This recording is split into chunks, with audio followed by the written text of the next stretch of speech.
እኔ ከዚህ ቀደም የመጣው ወደ ዝማረሚያ 2017 ሐምሌ 20 ቀን የመጣው እንደመጣውኝ የገባውበት ቤት በጣም ጭቃ ነበረ። መኝታ ፍራሽ የጎደለው ነው። በዛ ላይ እንደምታየን ህፃን ልጅ ይዘናል። መኝታው በሸራ ምናምን የእንትን የለም ከላይ ጠቀራ ምናምን ያለው ነው። ለህፃናት የሚሆን አይደለም። ለሰው ልጅ መኝታን በቂ ነው ብዬ አላስብም። ምንም የመጣውበት ቦታ ማረሚያ ቢሆንም የጭቃ ነው። መኝታ በቂ መኝታም የለውም።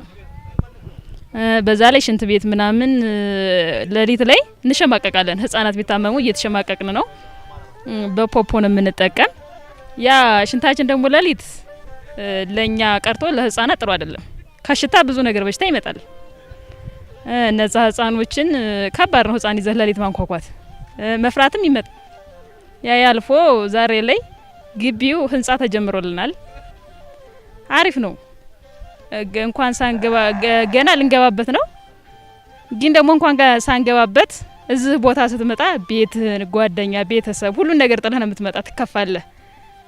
እና ይሄ ለኛ አሪፍ ነው ብዬ አስባለሁ። ህንጻው እንኳን ሳንገባበት አሁን እንኳን ገባ ብለን ስንጎበኘው ህሊናችን ሲወጣጠር ደስ ይለናል። እዚህ ስንገባ ደግሞ ብዙ ነገር ይስተካከላል ብዬ አስባለሁ። ሽንት ቤት አለው፣ ሻወር አለው፣ ብዙ ነገር በቃ ይቀርፋል ብዬ አስባለሁ። ጥሩ ነው፣ ለኛ አሪፍ ነው። ማለት ያለበት ነገር መኝታ የለንም። የስራ እድልም ቢፈጠርልን እስኪ። ምክንያቱም እኛ የምንቆያሉ ህፃናት ለቅባት ለሳሙና የሚሆን የስራ እድል ይፈጥርልናል ብለን እናስባለን። በቃ ብዙ ነገር ከዛኛው ቤት እዚህ ስንገባ ደስ ይላል። ሻወር አለ፣ ለሊት ቢያመን አናንኳኳም፣ እዛው እንጠቀማለን። ህፃኖችም እዛው ይጠቀማሉ ብዬ አስባለሁ። ይሄን ችግር ይቀርፍልናል። የበዓል መተው የጎበኙ ሰዎች አሉ። እነ ኮማንደር ህፃኖች እንዳይከፉ እናንተ እንዳትከፉ ብለው እየመጡ አንዳንድ ተቋሞች እየገደፉ ነው። እግዚአብሔር ይስጥልን። አፈር እንዳለ እየቆየው ተቆለለ። ያን ቀን በቀን ነበር ሳጸዳ የነበረ ህፃን ልጅ ይዤ ማለት ነው። ላይ እየወጣ ግርግዳው ሁሉ እንዳለ ምስጥ ብቻ ነበር የነበርንበት ቤት የደረስኩበት ቤት። ያንን ቀን በቀን እየጠረኩኝ እያወጣው ነበር ምደፋ። ከዛ አይዞሽ ምናምን እያለ ኮማንደር እኔ እንጃ የኮማንደር ነገር እኔ እንጃ እኔ በምን መልኩ እንደምንገልጸው እኔ እንጃ እኔ በእውነት ልክ ያን እየጸረግን ነበር ምንኖር። አሁን ላይ ያው በቃ አዲስ ግንባታ ተገንብቶልናል። ስናየው ለእንዲው በቃ እስር ቤት ሲባል እኔ እንጃ ምን ብዬ እንደምገልጸው እንጃ። እስር ቤት ሲባል ከሰው የሚገናኝ እንደ ሁሉን ነገር እንትን ምንል አይመስለኝም ነበረ። ግን እዚህ መተን ስናየው መጀመሪያ ጊዜ ከፍቶኛል በዚያም ቦታ ላይ በመግባቴ።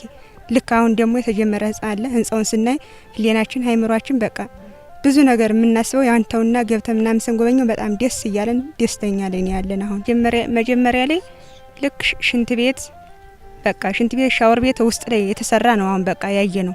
ልክ የኔን ሁሉ ስናገኝ በቃ እኔ በቃ በደስታ በምንም በላይ እኔ ታሰርኩም ብዬም አላስብም። በቃ ቤቴን ሁሉ ለመናያን ነገር ነው ትቼ የመጣውኝ። ልክ እንደመጣውም ያ ነገር ሲገጥመኝ በጣም የበለጠ ደግሞ ሃይምሮ እየተጎዳ ነበረ። ግን አሁን ደግሞ ሳይሆን እኔ በጣም ደስተኛ ሆኜ ለልጅ ራሱ የኔ ቅርና እቺን ህፃን ልጅ እዚህ ጋር በቃ በጣም በደስታ ነው ያለን። በቃ በደስታ ላይ ማለት ነው። በደስታ ላይ ነው ያለን። እኛ የኮማንደርን ውለታ ቆመንም ወተንም ከዚህም ቦታ እኔ እንጃ ምን ላይ ቦታ አግኝተን የሱን ውለታ እንደምንከፍለው እንጃ። በሱ ላይ ይመስለኛል ሁሉ ነገር የሚሆንልን።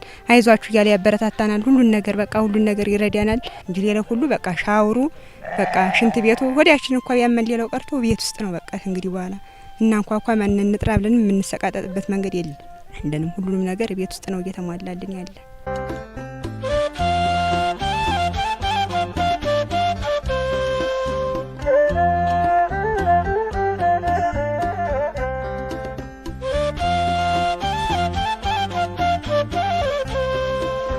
ክልሉ አጠቃላይ በተፈጠረው የጸጥታ ችግር ምክንያት ማረሚያ ቤቱ ጉዳት ከደረሰባቸው ተቋማት ግንባር ቀደም ነው። ይሄንን ጉዳት የክልሉ የመልሶ ማቋቋም ልማት ፈንድ ጽሕፈት ቤት ከማረሚያ ቤቶች ኮሚሽን ጋር በመነጋገር ያው የበጀት ምደባ አደረገ። ያሉብን ችግሮች በጣም በርካታ ቢሆኑም ካሉብን ችግሮች ለሴቶችና ህጻናት ቅድሚያ ሰጠን ይሄንን ህንጻ ለመገንባት ችለናል። ይሄን ያደረግንበት ምክንያት በማረሚያ ቤቱ አመታዊ እቅድ ላይ በግብ 17 ላይ ለሴቶች ልዩ ድጋፍ ለሚሹ የህብረተሰብ ክፍሎች ልዩ ድጋፍ ማድረግ የሚል ግብ ስለነበረን ይሄን ግብ ለማሳካት አንዱ የግቡ ማሳኪያ ዘዴ ነው አድርገን የተጠቀምንበት። ህንጻው እንደተባለው አዋጭና ውጤታማ በሆነ መንገድ ነው የፈጸምነው። የህንጻው ግንባታ ብዙ ውጤቶችን አስገኝቶልናል። የመጀመሪያው የታራሚዎችን ህይወት የሚቀይር ነው። ህንጻው ያካተተው አንደኛ ወቅቱን የሚጠይቅና ያው ቴክኖሎጂ ተጠቅመን ነው የሰራ ነው። ህንጻው ያው እንደምታውቀው በዘመናዊ መንገድ ነው የተገነባው። በውስጡ የሽንት ቤት አለው፣ ኮመን ሻወርና ሽንት ቤትም አለው።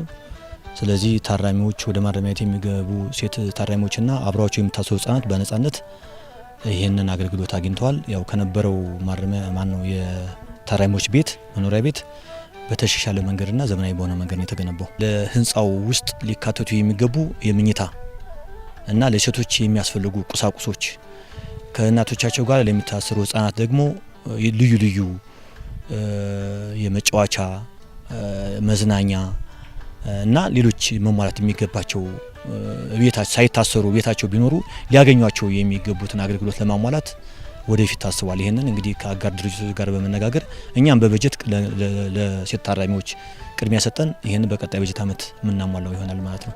ይኖሩበት የነበረው መኖሪያ ቤት እጅግ በጣም ደካማ የተጎሳቆለ በተለይ ክረምት ላይ ውሃ እያመነጨ ለምኝታ የማይመች እና የተለያየ ተባይ እንደ ምስጥ እንደዚህ የተለያዩ ተባዮች እያወጣ በጣም ብዙ በጣም ችግሮች የነበሩበት ነው። ይሄን ሁሉ ችግር ቀርፎልናል ማለት ነው። ስለዚህ በጣም ትልቅ ለውጥ ነው ያለው ከነበረው የሴት ታራሚዎች መኖሪያ ቤት አኳያ እጅግ በጣም ለውጥ አለው። የማረሚያ ቤቶች ከተቋቋመበት ዓላማ አኳያ ወደ ማረሚያ ቤት የሚመጡ ዜጎችን አርሞ አንጾ አምራች ዜጋ አድርጎ ከማህበረሰቡ ጋር በሰላም እንዲኖሩ ማስቻል ነው። ይሄ ተልእኮ ነው። ይህንን ለማሳካት እንግዲህ አንደኛ የመጀመሪያው የሚታሰሩበት ምቹ ሁኔታ መኖሩ በአእምሯቸው ላይ የሚፈጥረው ተጽዕኖ ቀላል አይደለም። ዘና ብለው ታርመው በሚመች ሁኔታ እንዲወጡ ያደርጋቸዋል። ይሄ በማረሚያ ቤቱ ላይ የሚፈጥረው አዎንታዊ ተጽዕኖ ቀላል አይደለም። የሚቀጥለው ምንድነው? ታራሚዎችን ይሄንን ህንጻ መሰረት አድርገን የተለያዩ ልዩ ልዩ የሙያ ዘርፎችን በስልጠናም በልዩ ልዩ ድጋፍ ማድረግን ራሳቸውን በኢኮኖሚ እንዲደግፉ ቤተሰቦቻቸውን እንዲደግፉ ሲወጡ ደግሞ አምራች እንዲሆኑ ራሳቸውን በኢኮኖሚ እንዲያቋቁሙ ያግዛል ማለት ነው ህንጻው ማለት ነው። እንግዲህ ማረሚያ ቤት በጣም በርከት ያለ የማህበረሰብ ክፍል የሚያስተናግድ ተቋም ነው። ተቋሙ የብዙ አካላትን ድጋፍ ይፈልጋል። ስለዚህ ቅድም መግቢያ ላይ እንዳልኩት ከደረሰበት ውድመት አኳያ ልዩ ልዩ የሙያ ስልጠና ወርክሾፖች ያስፈልጉታል።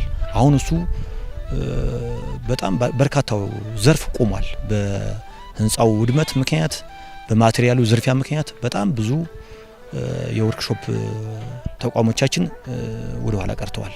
እሱን ማጠናከር ይጠበቃልና የሚመለከታቸው ባለድርሻ አካላት ማረሚያ ቤት ላይ ቢሰሩ ሰብአዊነት የሚሰራበት ተቋም ነው። በጣም አካል ጉዳተኞች፣ ሴቶች፣ ህጻናት የሚገኙበት ስለሆነ የሚመለከታቸው አካላት ይህንን ማረሚያ ቤቱ ላይ ድጋፍ ቢያደርጉ ጥሩ ነው የሚል መልእክት ማስተላለፍ ፈልጋለሁ።